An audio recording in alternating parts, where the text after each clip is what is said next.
The lumen flickers again. I taste metal in the recycled air, that copper tang that means the filters have stopped lying.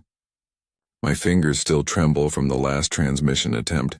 Static, nothing but the hollow scream of the void echoing back. We are alone. The astropathic choir is silent, their chambers sealed since the day the last of them burned from the inside out, their skulls splitting like overripe fruit as the warp turned away. They said the Emperor's light could never fade from the loyal, but the corridors of this world hum with a different truth now. The Astronomicon has abandoned us, and the stars themselves have gone blind. If any still hear this through the dust of our failing vox, record the words of the last scribe of Vardos Secundus. If the signal carries through the dark, then let the Emperor himself bear witness to our endurance. The lumen hum had become part of my heartbeat long before the silence began. Each pulse of light shimmered down the corridor like breath exhaled through dying lungs. The air was thick with that faint metallic tang again. Iron and ozone, the taste of failing circuits and fear. I remember pressing my palm against the Vox relay plate, feeling its warmth fade under my touch, like the cooling skin of something once alive. The astropathic sanctum had been sealed for 3 days now, its warding sigils flaking under their own age, and no one dared open the doors. Even the custodian of records, a man of iron habit and empty eyes, muttered his prayers more often than he wrote them. We had known something was wrong long before anyone admitted it. The dreams were the first sign. The choir had begun to scream in their sleep. One voice at first, then hundreds joined in unison until their cries became background noise to the hive's insomnia. When I stood near their chamber doors, I could feel the vibration through the stone. A sound like knives dragged over glass inside my skull. They said the Astronomicon had flared too bright, that the Emperor's radiance had burned them from within, but that was a comforting lie. I saw the aftermath myself. Their bodies were still upright, fused into the throne nodes by melted neural jacks. Their faces were frozen in ecstasy or terror. Sometimes I think those words mean the same thing. The silence that followed was worse. No choir song, no distant psychic murmur, only the void pressing inward like a physical weight. The Vox officers kept trying to reach orbit, then segmentum command, then anyone at all. Nothing came back. Not even static, only that perfect devouring quiet. The administratum clerks continued stamping requisitions, insisting on protocol. Disruption in transmission relays, they called it. But you cannot bureaucratize the dark. The black between stars doesn't respect ink. I was assigned to record the events for the Archivum's Chronicle, part of the usual redundancies, a precaution against data corruption.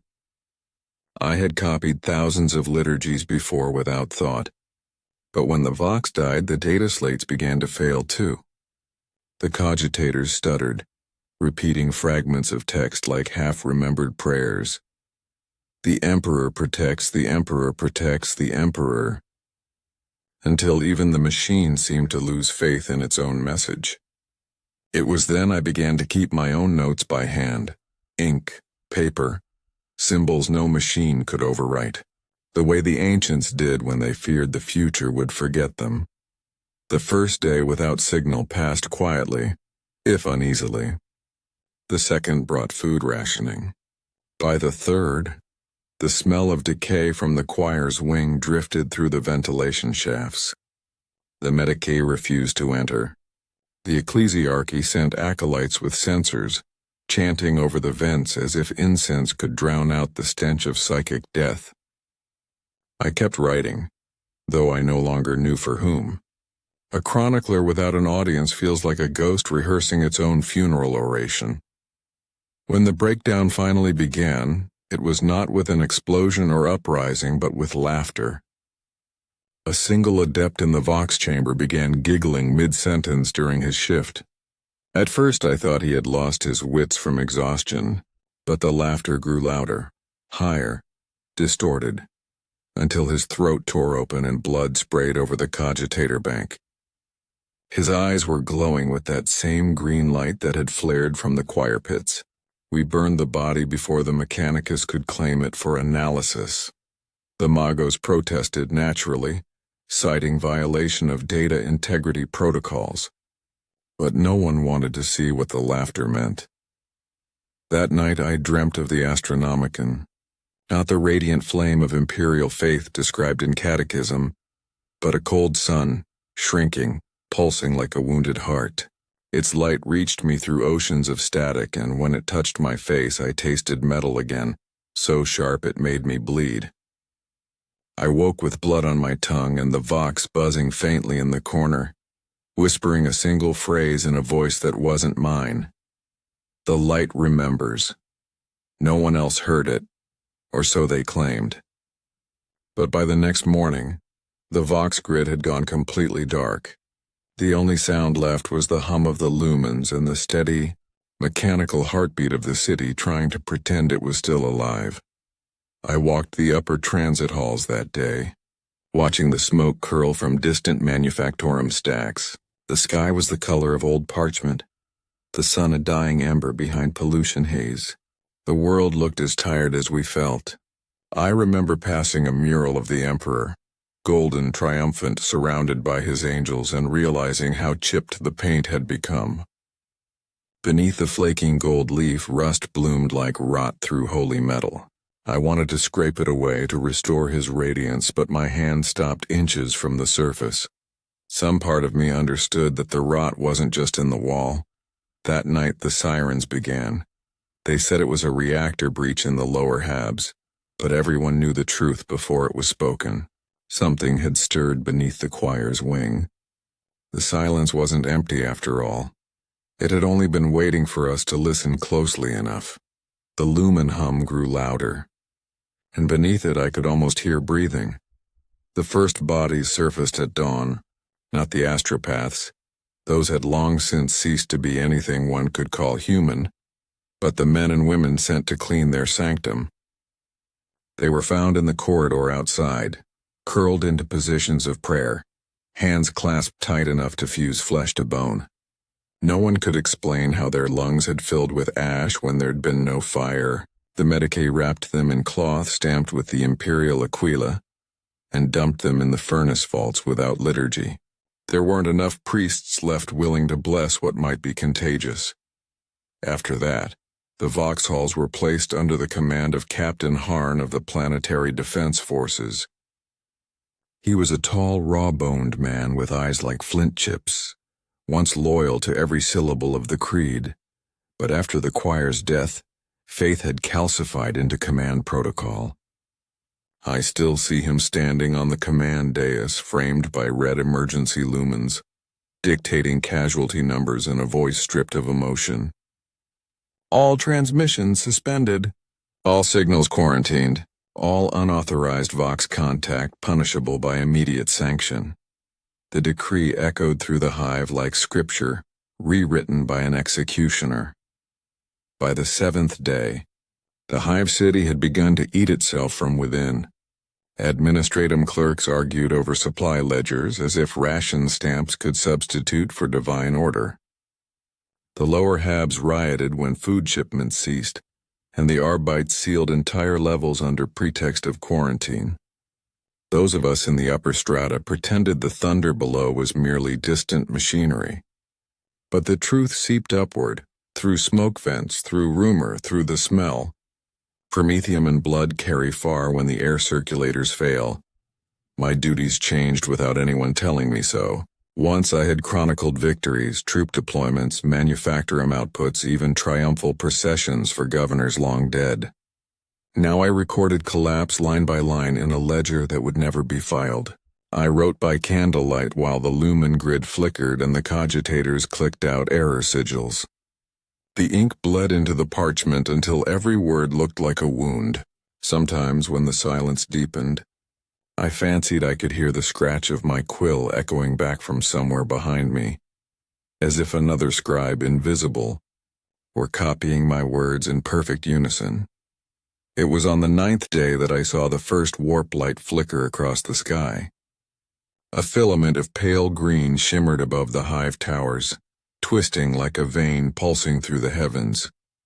The air crackled with static, and for a heartbeat, I thought I could hear voices speaking from it, thousands overlapping, whispering the same phrase the Vox had spoken to me. The light remembers. Then the filament winked out, leaving only darkness and the metallic taste in the air. The adepts called it atmospheric ionization. The priest called it a sign. I called it fear-given shape. Captain Harn summoned me that evening. He had read some of my private notes. I still don't know how, and demanded I cease recording unverified phenomena. His words, not mine. I told him that the truth did not require verification, only witness. He didn't appreciate the distinction. If you record hysteria, he said, you feed hysteria. His hand lingered on the holster at his belt. Do you understand, scribe? I nodded, but the moment I returned to my cell, I wrote every word down. Some things deserve to be remembered, even when remembrance becomes a crime. That night, power failed across the upper hive. I woke to darkness so complete it felt physical, pressing against my eyes. Then came the sound, a low, resonant thrum rising from deep below, pulsing in rhythm with the lumen hum. Except the lumens were dead. I followed it through the corridors, guided only by the faint phosphor glow of emergency runes, down past the Vox chambers, past the storage vaults where the dead had been stacked like cargo, until I reached the sealed gates of the choir sanctum. The door's sigils still burned faintly in red Mechanicus glyphs, warnings etched by magos who likely no longer lived. Yet I felt the vibration through the metal, steady, deliberate, almost breathing. I pressed my ear against the cold surface and heard a whisper. Not words exactly, more like the ghost of a phrase half remembered from childhood catechisms. Then something answered from the other side. 3 knocks. Slow. Heavy. I staggered back, bile rising in my throat. By dawn the sound had stopped, but the smell had worsened, sweet and rotting, like burnt incense soaked in blood. The Mechanicus sealed off the entire level and posted Skitarii sentries at every junction. None spoke. Their red lenses tracked movement with inhuman patience, and I realized they too were afraid. Though their fear had been welded into obedience. One of them, a sergeant by the serial tag on his armor, turned his head as I passed and whispered in Binharik, the words almost too fast to parse. The code is corrupted. The song is wrong. I didn't ask what he meant. I didn't want to know. The next night, the Vox relays came alive again. Not with messages, no coordinates, no Imperial traffic, but with sound. A single tone, pure and piercing, spreading through every channel at once. It was the same pitch the choir used to begin their transmissions, a psychic key meant to align mortal minds with the Emperor's voice.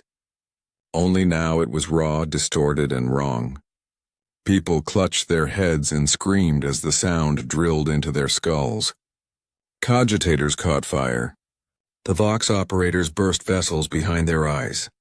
I remember collapsing to the floor, blood streaming from my nose, the tone reverberating through my bones. And then, silence again. Perfect, total silence. When I awoke, the Vox tower was gone. Not destroyed, not collapsed, simply gone as if erased. Only a crater remained, glowing faintly with green light. Captain Harn's forces cordoned off the site, but the Skitarii refused to approach it. The ground there was soft, rippling slightly when touched, like skin stretched over something moving beneath. That was the moment we stopped pretending this was a failure of machinery. The Emperor's light had not only left us, it had been replaced by something that remembered its shape, but not its mercy. The lumen hum returned that night, louder than ever. But this time I realized it wasn't the hum of light. It was the world itself, vibrating with the memory of the choir's last scream. By the time the second